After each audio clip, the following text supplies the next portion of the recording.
Não, digo, a diplomacia brasileira é muito bem preparada, então entendi. as pessoas que são treinadas como diplomatas geralmente têm um conhecimento muito sofisticado da ONU e, portanto, conseguem influenciar o que acontece na ONU e defender os interesses do Brasil. Por isso que espantou tanta gente quando o Bolsonaro falou, olha, a ONU é nosso inimigo, a gente precisa combater a ONU, reduzir a influência da ONU, porque o Brasil, a princípio, estava muito bem colocado na ONU. Tipo, é como você reduzir a influência de um player que é teu aliado. Assim, de fato não havia nenhum caso assim da ONU fragilizar o Brasil, diria. E professor, o trabalho desses caras aí, os diplomatas, todos esses caras que trabalham nessas relações internacionais aí, deve estar muito mais difícil agora, né, cara? Com o nosso presidente que de vez em quando solta umas palavras aí rudes até sobre outras nações, outros povos e tal.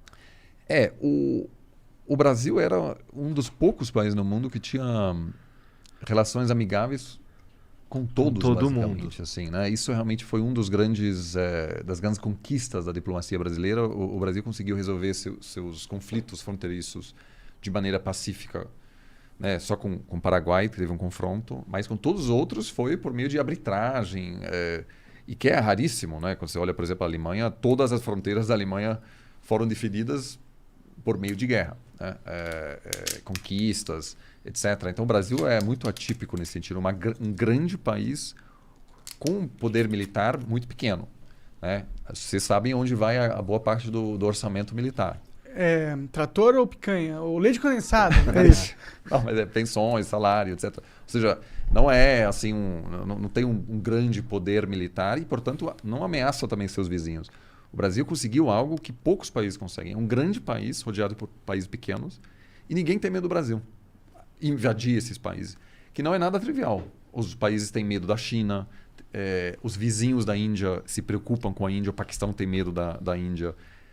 Por mais de 1000 anos, os vizinhos da Alemanha se preocuparam com a possibilidade de uma unificação alemã, e os ingleses e franceses só toparam a unificação em 90 se a Alemanha topasse abrir mão da sua moeda, né? Foi naquele momento que eles diziam, tudo bem, porque eles tinham medo de uma Alemanha grande com uma moeda forte que pudesse controlar o resto.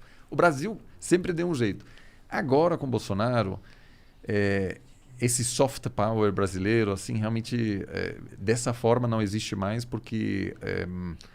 não existe mais, é forte, hein, professor? Eu também Eu acho que pode... Não, nesse momento, né, Não existe com ele, né? Ele não tem esse poder. Claro, Power. me parece assim que esse governo utilizou a política externa para muitas vezes mobilizar grupos internos. Entendeu. Então, por exemplo, atacar o Macron. Para fortalecer a própria base. Então, muitas vezes eu acho que houve, por exemplo, um confronto, não assim uma ameaça contra a Argentina, mas chamar o candidato à presidência na Argentina que estava vencendo de ladrão, de esquerda, não sei o quê.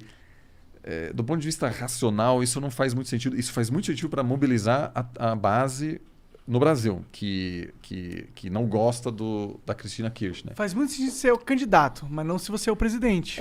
Porque agora você tem uma situação complicada com a Argentina, com os Estados Unidos, Com né? a China. Com a China, com boa parte da Europa. Eu acho que o Brasil mantém uma relação funcional com os países BRICS, né? Mas, de certa maneira, também na grande questão que dominará o debate internacional nos próximos anos, que é a mudança climática, o Brasil é visto como uma potência negacionista. Agora, é verdade, há uma percepção de que o Brasil é maior que o Bolsonaro, por exemplo. Ou seja, com quem o John Kerry, que é a pessoa responsável para assuntos climáticos, se encontrou quando esteve aqui. Mentira, ele teve essas reuniões online, mas ele se encontrou com todos os governadores porque sabe que tem gente preocupada com o assunto climático. Mas, digo, esse goodwill, né? O governo brasileiro hoje é um país bastante isolado. Eu diria mais isolado hoje do que durante a ditadura militar. Caralho!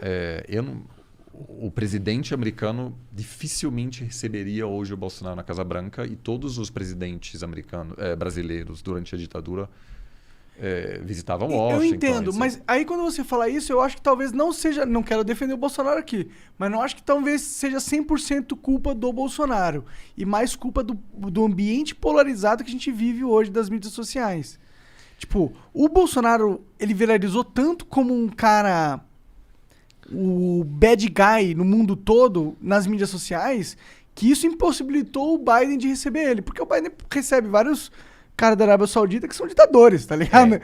Mas veja, o presidente brasileiro tem à disposição um dos melhores ministérios de relações exteriores do mundo, que é o Itamaraty, que tem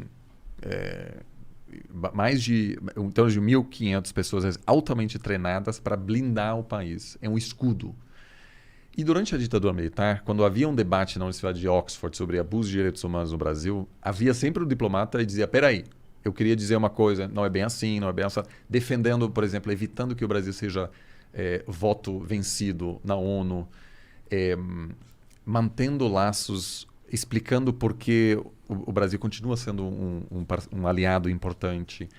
Mas o que o Bolsonaro fez? Colocou uma pessoa como chanceler que, em vez de ser escudo, acabou ampliando e radicalizando esse discurso. Então, o Ernesto foi uma pessoa, vamos dizer, mais ligada a teorias de conspiração, etc., que ele muito bem poderia ter colocado em outro ministério, mas colocar uma pessoa, vamos dizer, que consegue baixar a temperatura no Itamaraty, mas isso acabou não acontecendo. Então, o país ficou muito desprotegido durante esse tempo, o que explica um pouco porque hoje nenhum chefe de Estado na Europa, com exceção da Hungria e da Polônia, topariam apertar a mão do Bolsonaro numa relação bilateral. Caralho, que bosta. Porque virou tóxico. Então, Entendeu?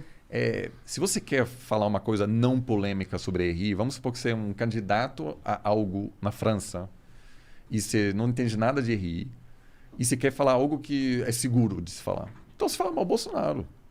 Porque ninguém vai dizer, não, mas o Bolsonaro...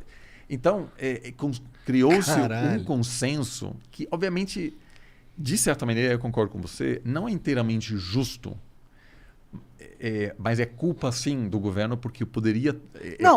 Era possível tomar medidas, porque, sim, o Macron se encontra com ditadores do Oriente Médio e ninguém... Assim, algumas pessoas criticam, mas... Mas ninguém sabe, ninguém se liga. Então assim, a comunicação do Bolsonaro é a pior comunicação de um presidente da história da humanidade, eu acho.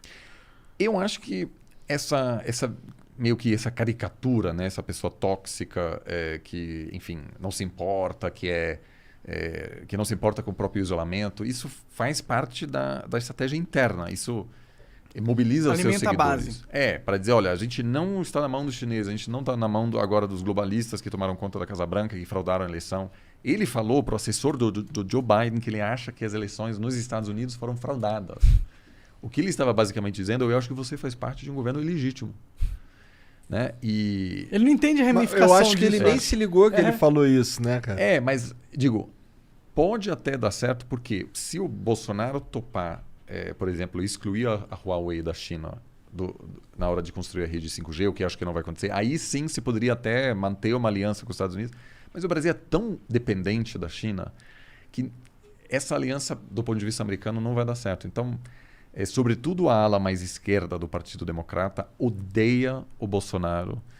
E isso, obviamente, tem um impacto também na política interna, porque para um investidor é um país um pouco mais complicado, pode haver boicote de produto brasileiro, até de produto que nada tem a ver com a Amazônia. Né? Então, hoje em dia, CEOs de empresas brasileiras que vendem para mercados europeus não tem mais aquela bandeira brasileira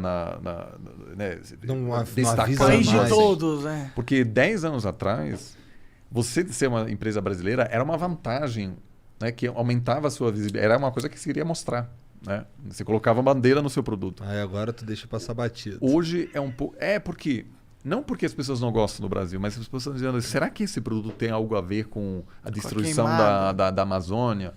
E eu tenho conversado com representantes de empresas que não tem nada a ver com a Amazônia e disseram que eles enfrentam esse questionamento bastante quando viajam para o exterior. Por quê? Porque o governo não construiu uma narrativa que poderia ter construído perfeitamente.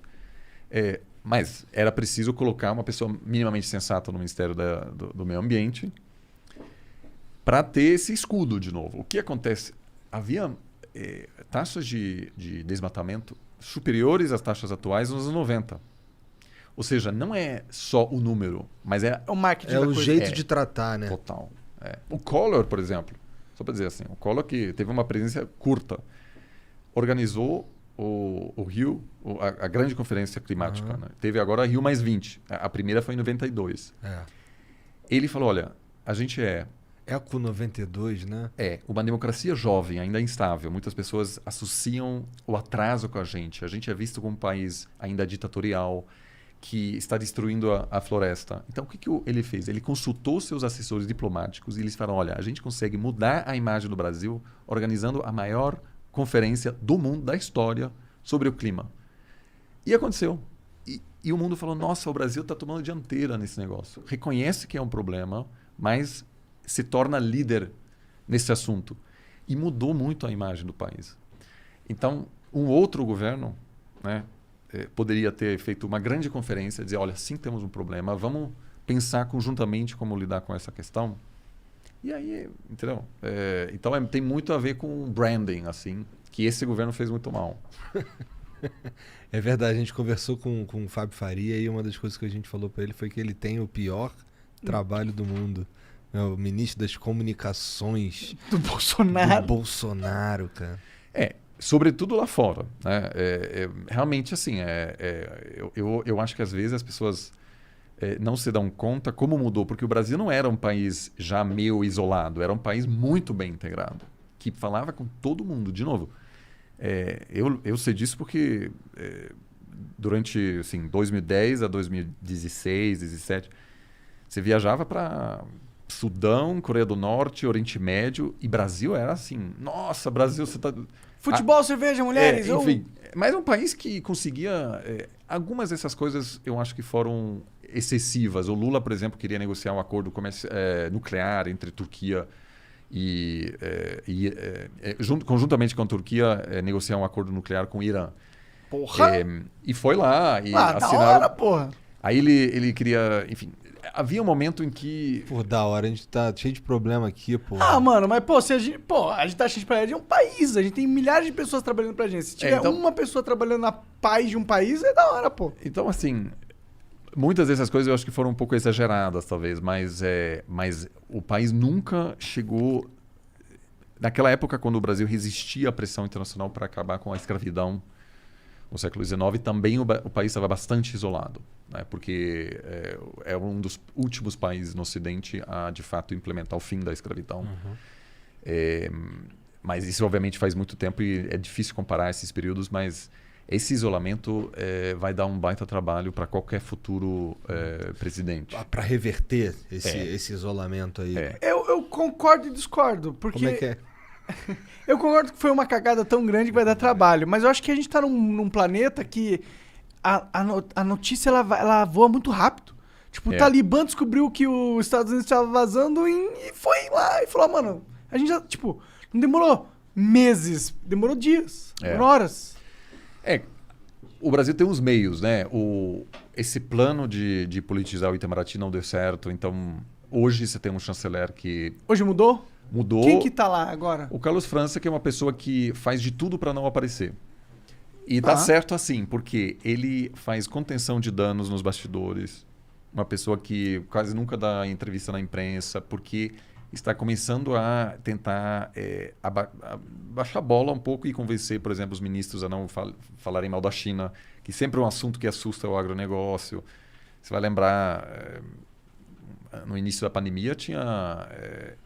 o Weintraub falando que é o vírus chinês. Agora sim, você comentou essa crítica que a China não esteve transparente em relação às análises que estão... Com certeza. Mas também, naquele momento, esse comentário, a insistência em chamar o vírus de vírus chinês... É muito ácido, né? E, assim, o que você quer com aquilo? Ele fez para mobilizar a sua base. Sim. Hoje temos a chamada sinofobia. A gente tem um ódio contra a China que veio para ficar. Mas tipo, não trouxe uma vantagem política ao Brasil. É que as pessoas têm medo, na verdade, da China, né? Tem medo, mas assim, o que mais impressiona é que antes de Bolsonaro não havia realmente uma reação assim forte contra a China. Apesar de ser um parceiro, o Brasil, a China não chega aqui e diz, olha, vocês têm que fazer isso, isso, aquilo. É um país que enfatiza muito essa questão de não se meter nos assuntos dos outros, etc., que é bastante atraente à primeira vista. Mas é engraçado eles enfatizarem esse caso, né? Essa parada, né? Porque o maior medo do mundo é eles querendo dominar a porra do mundo, sendo agora a maior potência. Se você se torna a maior potência, o que você vai falar? Mano, relaxa. Nós não vamos fazer nada, não. A gente só quer crescer aqui numa boa. Eu falaria isso, entendeu? Claro. Sei lá.